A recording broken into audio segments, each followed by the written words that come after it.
Bonjour la communauté Ma Maison et Nous. Bonjour Marjorie, bonjour Stéphanie. Aujourd'hui, je vous emmène du côté de Val-d'Igaufen avec Stéphanie.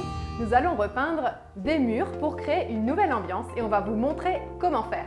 Pour un relooking à une maison des années 70, c'est ça Marjorie? Oui, une maison des années 70, une chambre d'un préado. Passionné de samouraï et de Paris, on va lui créer une nouvelle ambiance. Top, on va commencer comment? On va commencer par te montrer tous les pinceaux qui sont utiles pour la réalisation de la mise en peinture. Pour peindre les supports ici, donc murs, certains éléments de boiserie et un petit meuble, il te faudra les ustensiles suivants. La peinture velours pour les murs, la calo pour tout ce qui est boiserie, des petits bouts de bois pour mélanger la peinture, un seau camion avec des petits plastiques, ça c'est pour mettre les couleurs de la peinture plus facilement et changer de couleur, un pinceau à réchampir, un rouleau lacqueur avec un embout méchélon, un rouleau lacqueur avec un embout mousse pour le meuble, un rouleau méchélon pour les murs.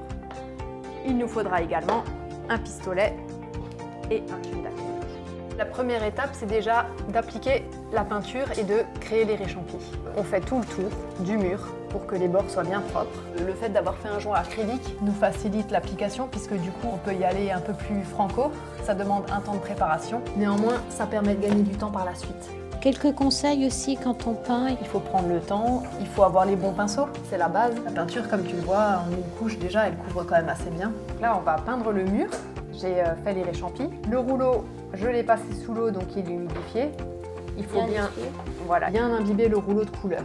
Et après, on viendra essuyer le rouleau sur les bords du seau.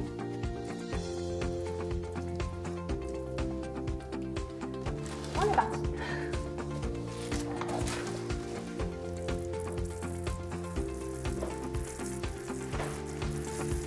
On fera la première couche, on laissera sécher 5 heures et après on fera la deuxième couche. Sinon, lorsque tu repasses trop tôt la deuxième couche, ça réveille le support et c'est là qu'il y a des disparités.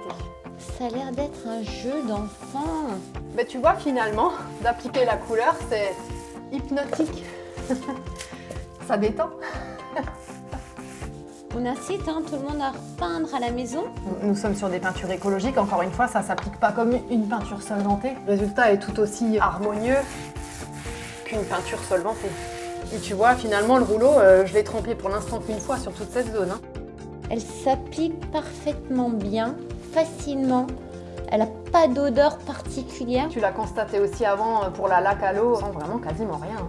Ça, Ouais, c'est top. ce qui est super, c'est que du coup, l'enfant pourra venir dormir ce soir dans sa chambre sans aucun problème. On applique la deuxième couche, on utilise un plus petit rouleau et on peut aller jusqu'au bout cette fois pour avoir le même grain partout. L'idée, c'est après d'enlever les scotch et que tout soit nickel, quoi. Waouh, ça change!